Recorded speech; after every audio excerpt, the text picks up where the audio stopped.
बिस्मिल्लाहिर्रहमानिर्रहीम। Dear students, आज का जो टॉपिक है वो है सिम्टम्स ऑफ एड्स। सबसे पहले इसका लाइफ साइकिल जो है वो हम पढ़ चुके हैं। इसके बाद जो आज का लेक्चर है वो है हमारे पास सिम्टम्स ऑफ एड्स। यानी एक बंदे को एड्स है और उसकी निशानियाँ क्या है। तो सिम्टम्स ऑफ एड्स में से सबसे पहले आप ज़हन में रखें, ये जिस वायरस से काज होता है उसको हम HIV बोलते हैं, ह्यूमन इम्यूनो डिफिशिएंसी वायरस। और आपको ये भी पता होना चाहिए कि ये सेल्स पे अटैक करते हैं, बॉडी के ब्लड सेल पे, और ब्लड सेल में वाइट ब्लड सेल्स पे अटैक करते हैं, जिसको हम इम्यूनिटी ऑफ द बॉडी बोलते हैं। सिम्टम्स जो है ये on the basis of condition हम बताते हैं।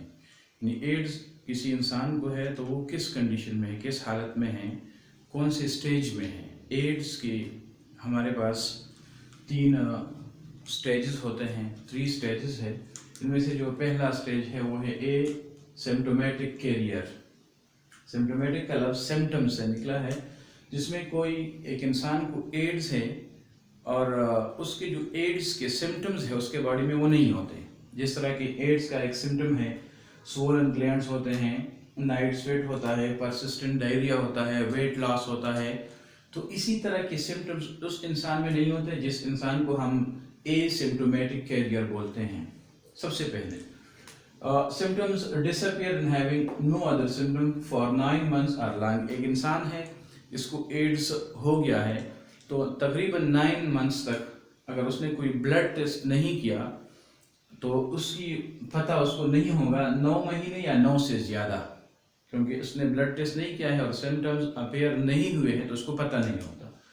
The patient is highly infectious without symptoms. इंतहाई इन्फेक्शस होता है, इसके जो स्प्रेडिंग कैपेबिलिटी है वो 100% होती है। मीन्स दूसरे इंसान तक इसका जो वायरल है वो ट्रांसमिट हो सकते हैं। Standard HIV blood test become positive during this stage. एक टेस्ट है, उसी टेस्ट का नाम है स्टैंडर्ड HIV ब्लड टेस्ट, ये नाम है इसका। ये जब वो लोग करते हैं अपने ब्लड के तो पॉजिटिव आ जाता है। समटाइम्स फीवर एंड चिल्स में डेवलप। मैंने पहले कहा कि इसके सिम्टम्स नहीं होते, इधर मैंने कहा है समटाइम फीवर एंड चिल्स। ये एड्स के सिम्टम में नहीं है। फॉर एग्जांपल मैं फीवर की बात बोल रहा हूँ तो ये तो मेरे ख्याल में बुखार है नॉर्मल, और ये जो टाइफाइड है इसमें भी बुखार होता है, मलेरिया में भी बुखार होता है, जो थ्रोट के इन्फेक्शन होते हैं उसमें भी बुखार होता है।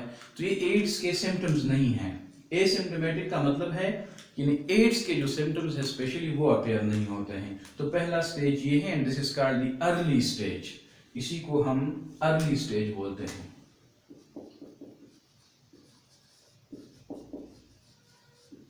ये अर्ली स्टेज है। दूसरा जो है एड्स रिलेटेड कॉम्प्लेक्स, इसका सिंपल नेम है ARC। इसको हम बोलते हैं most common symptoms of the ARC are. सबसे पहले जो है उसके कौन कौन से सिम्टम्स हो सकते हैं। swollen thin glands in neck, armpits are growing that remain for months। ये armpits में होते हैं और जिधर ग्लैंड्स के नोड्स होते हैं, नोड्स हमारा जो लिम्फेटिक सिस्टम्स है, तो उस एक लिम्फेटिक सिस्टम एक एरिया दूसरे के साथ जब मिलता है तो नोड होते हैं, तो उसी नोड कंडीशन पे ये डेवलप होते हैं, ये स्वेलअप हो जाते हैं। जो ड्यूरिंग द नाइट टाइम जो है ऐसे पेशेंट जिसके साथ एड्स के साथ रिलेटेड है तो वो नाइट टाइम पे उसका इंतहाई ज़्यादा पसीना आता है, डायरिया होता है कंटिन्यूस, लॉस ऑफ मेमोरी है, कफ है, परसिस्टेंट कफ है, फ्लो है, loss of judgement and depression जो है इसकी, लो थिंकिंग एबिलिटी, ये इसकी सिम्टम्स होते हैं। थर्ड वन जो है ये मीडियम स्टेज है एड्स का। थर्ड जो है वो फुल ब्लून एड्स। ऐसा एड जो इसके लास्ट स्टेजेस पे है तो उसको हम बोलते हैं AIDS it's final stage. Common symptoms are, जो फाइनल स्टेज में है सिवियर वेट लॉस। ये मेरे ख्याल में एक ऐसा स्टेज है जो जिंदगी के ख़त्म होने के बिल्कुल करीब होता है। अपॉर्चुनिस्टिक इन्फेक्शन हम ये अपॉर्चुनिटी से निकला है, उस इन्फेक्शन को बोलते हैं।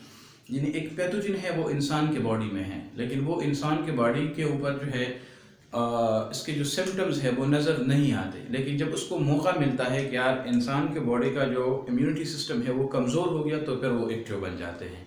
ऐसे इन्फेक्शंस को हम अपॉर्चुनिस्टिक इन्फेक्शन बोलते हैं। इसके एग्जांपल्स क्या हैं? नमूनिया है, नर्वस सिस्टम डिसऑर्डर्स है, गैस्ट्रो इंटेस्टाइनल डिजीजेज है जो डाइजेस्टिव ट्रैक्ट के अंदर होते हैं, आई डिजीज और भी है, मैंने कम लिखे हैं, ठीक है। इसके बाद ये 3 स्टेजेस हो गई। ट्रीटमेंट क्या है? सबसे पहले ये बता कि आज तक इसका जो फुल ट्रीटमेंट है, रिकवरी जो है वो एड्स से इम्पॉसिबल है। हमने ट्रीटमेंट लिखा क्यों? हमने इसलिए लिखा है कि we can decrease the growth rate of the viral infection inside the body. हम इसको सिर्फ डिक्रीज कर सकते हैं, बाकी इसका कोई नहीं है। हाँ, ट्रीटमेंट क्या है? हमने कुछ प्रिकॉशंस या प्रिकॉशनरी मेजरमेंट जो है वो लेने होते हैं। सबसे पहले reduce viral load. Reduce viral load का मतलब ये है कि आपने ऐसे ड्रग्स को इस्तेमाल करना है। Viral load mean the presence of the viral quantity inside the infected person, इसको हम वायरल लोड बोलते हैं। एक इंसान है, एड्स से बीमार है, उसके बॉडी में कितने वायरस हैं, तो जब इसकी काउंटिंग करते हैं तो this is equal to the viral load. Reduce transmission by using antiviral drugs. Antiviral drugs, इधर लिखा है ट्रांसमिशन। बॉडी के अंदर जो जितने भी वायरस बने हैं उसको हम किल नहीं कर सकते, उसका ट्रांसमिशन जो है हम रुकवा सकते हैं किसी एंटीवायरल ड्रग के थ्रू। और वो एंटीवायरल ड्रग जो है ये मीडियम को, फॉर एग्जांपल 2 तरह के मीडियम हैं, एक सूट करता है किसी ऑर्गेनिज्म की ग्रोथ के लिए, एक सूट नहीं करता, तो उसी मीडियम को ख़राब करते हैं और फिर वो ग्रोथ नहीं कर सकते। जो पहले से मौजूद वायरस है वो किल नहीं होते, वो लिविंग फॉर्म में इसके अंदर मौजूद होते हैं। तीसरा है the decision to start therapy is major one. इलाज या थेरेपी जो है इसका डिसीजन लेना ये बुनियादी है कि यार कोई पेशेंट जो है वो डिसीजन लेता है या नहीं। कोई डॉक्टर किसी पेशेंट के लिए थेरेपी का डिसीजन लेता है या नहीं लेता। तो ये क्यों, ये बाद में एंड में इधर लिखा है मैंने, थेरेपी इज डिपेंडेंट अपॉन। इलाज मैंने स्टार्ट करनी है, किसी और ने स्टार्ट करनी है या नहीं, तो ये डिपेंड करता है कंडीशंस पे। पहला कंडीशन जो है ये symptoms status of the patient. Patient किस हद में है, कौन से स्टेज में है। फाइनल में है ज़रूरी बात है वो तो कर लेगा, सेकंड में है फिर भी कर लेगा, लेकिन फर्स्ट स्टेज में है तो वो नहीं कर पाता है। इसका वजह है CD4 काउंट। CD4 हमारे वाइट ब्लड सेल्स है, उसकी नंबर फाइंड आउट कर। अगर वो इंतहाई कम है, किल हो चुके हैं, लिविंग CD4 कम है वाइट ब्लड सेल्स, तो फिर तो हमने मजबूरन स्टार्ट ही करना है क्योंकि कोई और रास्ता ही नहीं है। Viral load and wish of the viral load भी काउंट करते हैं, the number of the virus inside the patient blood, और जो है विश ऑफ द पेशेंट, मरीज क्या चाहता है कि मैं करता हूँ या नहीं, ये भी बुनियादी चीज़ है। इसके बाद जो है ART है, ये असल में थेरेपी है जो ट्रीटमेंट ऑफ द एड्स में आता है। Anti retroviral therapy, ART, not a केवल इलाज नहीं है, फिर बताता हूँ कि इसका कोई इलाज नहीं है। इससे हम जो रिप्लिकेटिंग या रिप्लिकेशन का जो रेस है, इसका जो स्पीड है, इसको हम कम कर सकते हैं इसका, but only control viral growth. और वायरल ग्रोथ को जितने वायरस बने हैं तो ठीक है, इससे ज़्यादा नहीं बनेंगे। इसकी मीडियम को हम चेंज करते हैं by different chemicals, antiviral drugs use करते हैं, फिर वो ग्रोथ नहीं कर पाते हैं, जो पहले से मौजूद है वो है। दूसरी बात ये है, अगर ये वायरल इसको हमने कंट्रोल किया तो क्या होगा। एक पेशेंट है वो एड्स का है, इसमें पॉजिटिव एड्स है, तो उस पेशेंट फॉर एग्जांपल अगर डिटेक्शन के बाद उसने 3 साल तक जिंदा रहना है, तो इसी ART की वजह से, एंटी रेट्रोवायरल थेरेपी की वजह से वो 10 साल तक जिंदा रह सकता है। इनकी जो लाइफ चांसेस है वो ज़्यादा कर दिए हमने, बाकी वो उसमें वायरस होगा। हाईली इफेक्टिव ट्रीटमेंट है, very effective at early stages. जो स्टेज नंबर 1 है जिसको हम एसिम्प्टोमेटिक स्टेज बोलते हैं, उसके अंदर ये इफेक्टिव है।